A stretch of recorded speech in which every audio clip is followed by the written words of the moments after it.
National academy of science कहती है science doesn't have the processes to prove और disprove the existence of God. Why?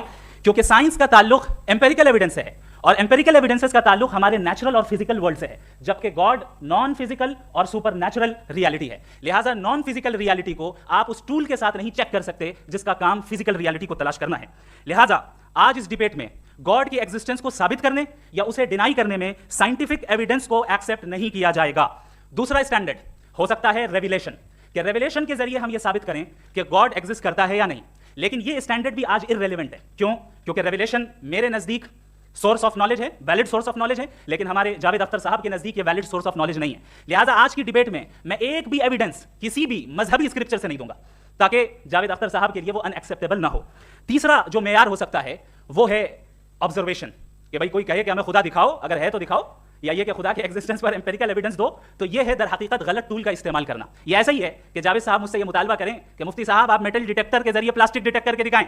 अब चूंकि plastic detect नहीं हो पा रही है लिहाजा plastic does not exist. No, you are using the wrong tool. इस टूल से प्लास्टिक को डिटेक्ट नहीं किया जाता. लिहाजा मैं समझता हूं कि गॉड के एग्जिस्टेंस पर एम्पेरिकल एविडेंस का मुतालबा करना एक बचकाना मुतालबा है और हमारे रिस्पेक्टेड जनाब जावेद अख्तर साहब इस स्टेज से अब बहुत आगे निकल चुके हैं. अब बचता है एक ही स्टैंडर्ड और वो स्टैंडर्ड है अक्ल, लॉजिक, रीजनिंग. और यही वो स्टैंडर्ड है जिसके तहत गॉड के एग्जिस्टेंस को साबित किया जाएगा या गॉड की एग्जिस्टेंस को डिनाई किया जाएगा. लेकिन चूंकि ये बहुत इंपॉर्टेंट और सेंसिटिव टॉपिक है, इसलिए लॉजिकल आर्ग्यूमेंट भी ऐसा होना चाहिए जो डेफिनेटिव हो, इनडेफिनेटिव ना हो, जो 2 और 2 4 की तरह बिल्कुल वाजे हो, जिसे लॉजिकली रिजेक्ट करना पॉसिबल नहीं हो. फॉर एग्जाम्पल हम कहें हमारे रिस्पेक्टेड मिस्टर सौरभ साहब, ये एक इंसान है और तमाम इंसान कॉन्शियस बीइंग है. लिहाजा नतीजा क्या निकला?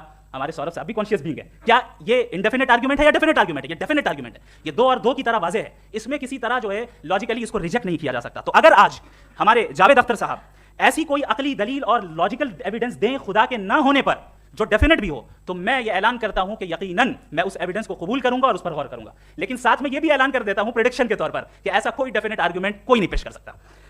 दलील हम देंगे और डेफिनेटिव दलील देंगे, लॉजिकल दलील देंगे, ऐसी दलील देंगे जो एंटायर